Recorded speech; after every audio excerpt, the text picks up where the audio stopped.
through Jesus Christ our Lord.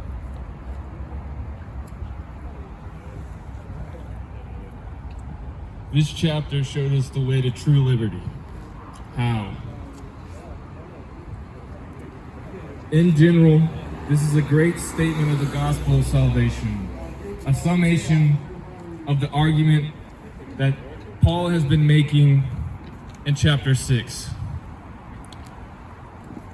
He's also repeating the last verse in chapter 5. What Paul is showing here to us is there are two possibilities facing everyone. Everyone who has entered this world.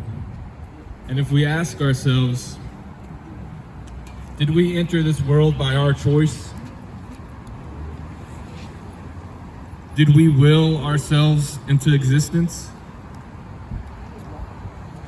This is part of the reason why we are here at Planned Parenthood, because it wasn't our choice.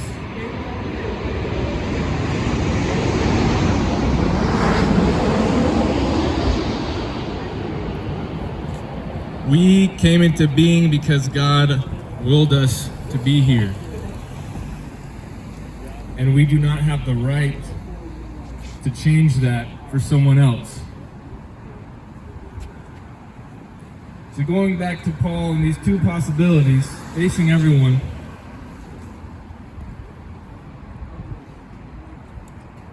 these two choices, these two options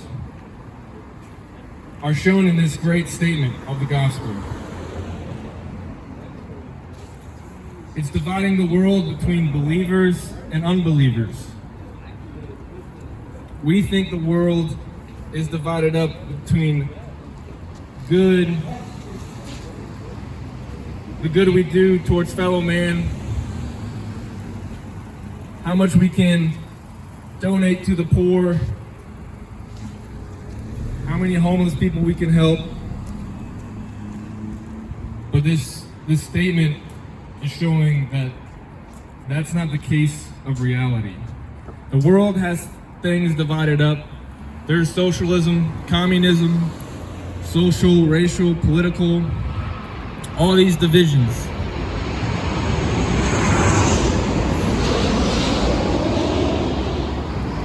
But this statement is showing in light of eternity, these divisions don't matter.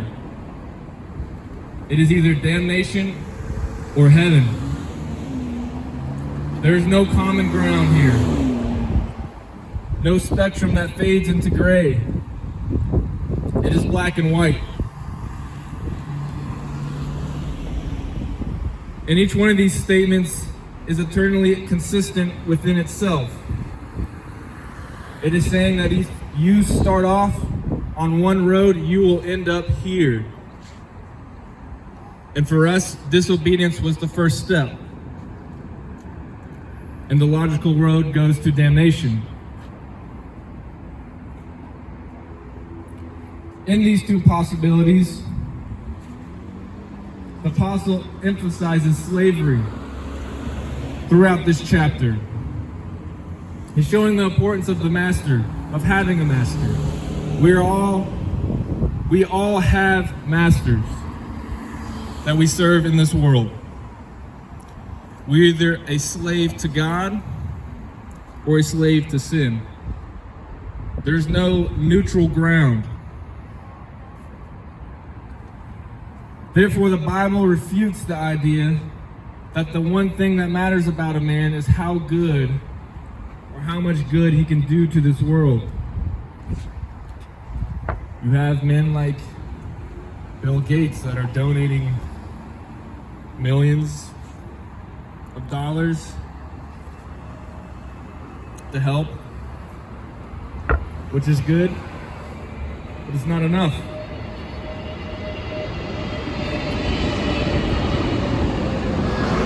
If the good a man does is not done for the glory of God, it doesn't matter. These good men are in the same camp as the most vile and wretched men. Therefore, the most important diagnostic tool we have to evaluate a man is to ask, who is his master? This is the most fundamental question we can ask. We can ask of ourselves, we can ask of each other. It brings us to truth. And truth sets us free. The farther away from reality that we get, the more confused, the more chaos that comes into our lives. And we know that men do not thrive in a state of mental, psychological, or emotional chaos that is created by these false realities. Truth is simple.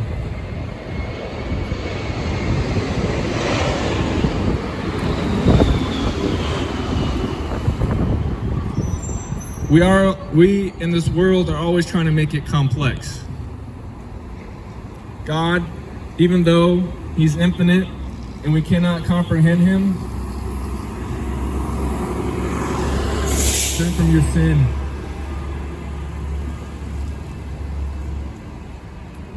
God, even though He is uncomprehendable because of His infinite nature, He makes truth simple. And when we come to that truth, we thrive. And not in a sense of, oh, we're going to get everything we want or everything's going to go easy. But life becomes clear and you're not in the chaos anymore. And what Paul is showing here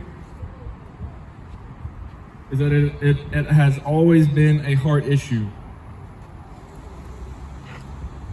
So stop living in these pseudo realities where we evaluate a man through the lens of intersectionality and critical race theory that are so a part of this organization, but is a dangerous and deadly philosophy. Sir, what are you doing? Don't go in here. We murder babies here. Let us talk to you.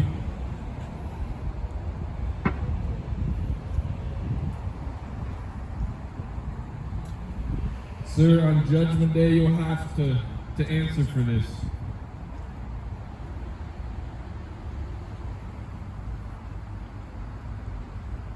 But the time is now. There's no guarantee for tomorrow. And trust me, I've seen it. I've seen those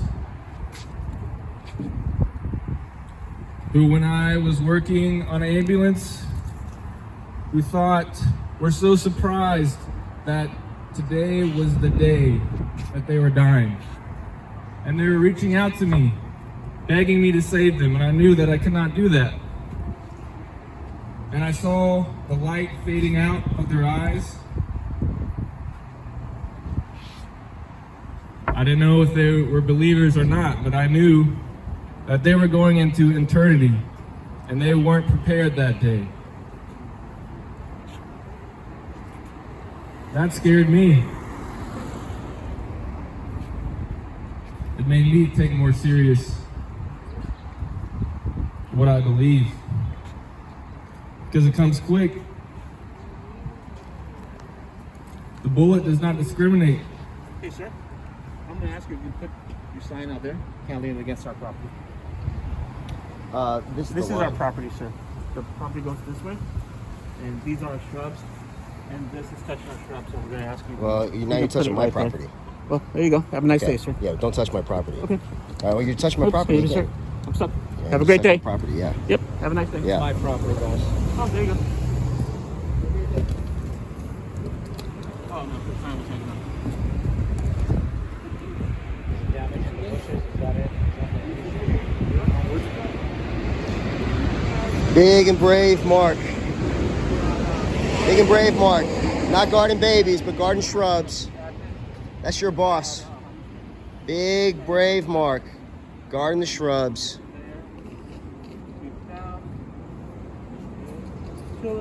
Going back to this statement,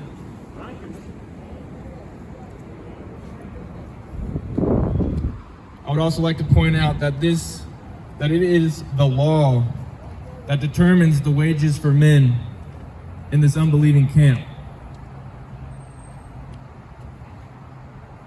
As we read through Paul's argument, we see law is always tied to sin and death. And in the glorious and complete contrast to this camp, the believing camp has received a free and unmerited gift. These believers were just like the people in the unbelieving camp. And when we come here, we understand that we were just like you, in our sin, deserving wrath and damnation. And it only is God's free gift that changed us, that changed our hearts. Nothing that we have done. And when you have received that gift, you can't stay silent.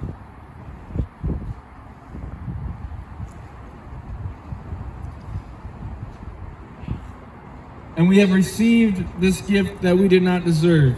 It is God's free gift done entirely through grace. The moment we disobeyed,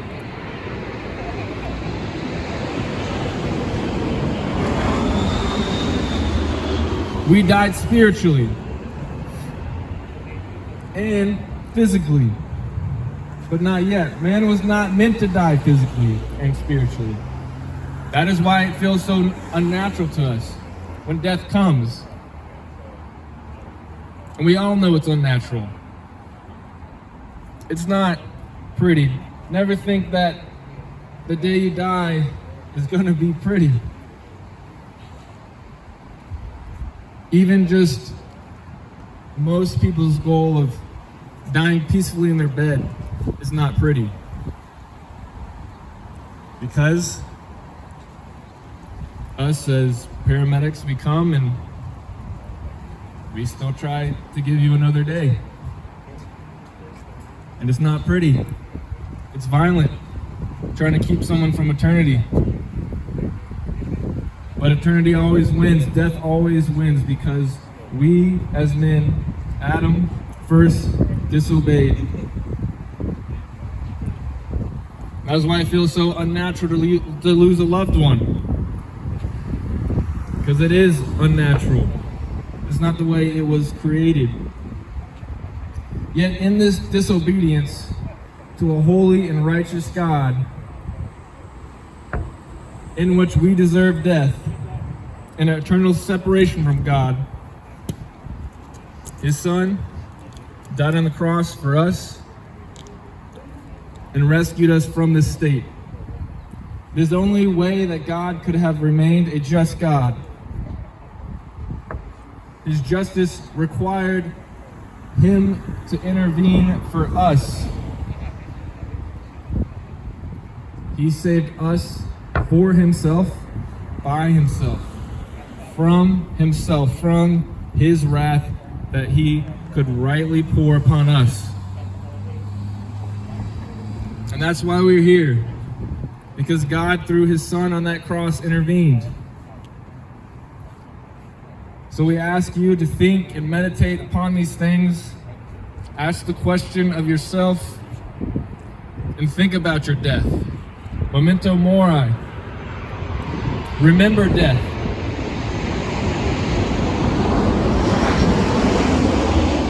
I see guys in the military having that tattooed on their arms all the time, but do they actually think about death? Because it comes quick. Don't be unprepared.